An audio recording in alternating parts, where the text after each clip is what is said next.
Hi மகளே! இப்ப நீ எங்கடா போறன்னு கேட்டா, நம்ம காலேஜ்ல மார்க் ஷீட் தரேன்னாங்க. அவங்க சொல்லி 1 மாசம் ஆச்சு.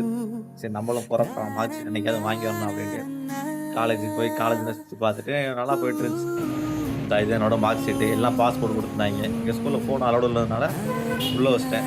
சரி உள்ள போய் நம்ம கேன்டீனு, டைனிங் ஹால் இங்க தான் ஃபுல் கேம் விளையாடுறதேவும். கேம் விளையாட, சண்ட ஓட எல்லா வேலையும் இதுக்குள்ள தான் பண்றது. அப்படியே பழைய மெமரிலாம் வந்துச்சு. அத பார்த்துட்டு காலேஜ் கடைசியா சுத்தி பார்ப்போம். சுத்தி பார்க்க போயாச்சு. இது ஒரு மறக்க முடியாத பில்டிங். இந்த பில்டிங் இதே ஒரு மெயின் பாயிண்டான இடம். இங்க நின்றோம் அப்படின்னா 4 சைடு போற வர எல்லாமே தெரியும் நமக்கு. ஒரு மாரி நல்லா இருக்கும். இந்த இடமே ஒரு வியூ பாயிண்டோட இருக்கும். அப்படியே எல்லாத்தையும் பார்த்துட்டு கிளாஸ பார்க்கலாம் பிஜி கிளாஸ. அங்க போனோம்னா ஒரு மாரி பழைய நினைவுகள்லாம் வந்துச்சு. சரி நம்ம ஃபோட்டோ எடுத்துட்டு பேசிட்டு கேண்டீன் போயிட்டோம். சார் சாப்பிட்டு தான்டா போகணுன்ட்டாரு. சரி போனதுக்கு ஏதாவது ஒண்ணு சாப்பிட்டு இந்த இடம் அதே மாரி நல்ல இடம். 3 வருஷம் இன்டர்வலுக்குனதான் உட்காந்து எல்லாம் பேசி முடிச்சு சுத்தி பார்த்துட்டு வண்டி எடுத்து கிளப்பிட்டோம்.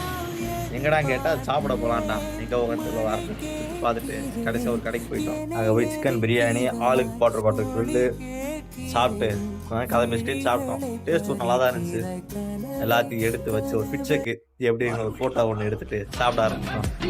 எப்படி ஒரு 12 மணிக்கு ஆரம்பிச்சது சாப்பிட்டு முடிக்க 1 மணி ஆகிப்போச்சு. பொறுமையாக சாப்பிட்டு ஆளுக்கு கிடைச்ச ஒரு புரோட்டா, ஆளுக்கு ஒரு புரோட்டா சாப்பிட்டு சென்னை பேக்ஸ் வந்துட்டோம். அங்கே எனக்கு ஒரு ஐஸும் கட்டன் சாயா வாங்கிட்டு இன்னைக்கு நாளாக முடிச்சுக்கிட்டாச்சு. பாய் காய்ஸ், நெக்ஸ்ட் நல்ல வீடியோவில் பார்க்கலாம்.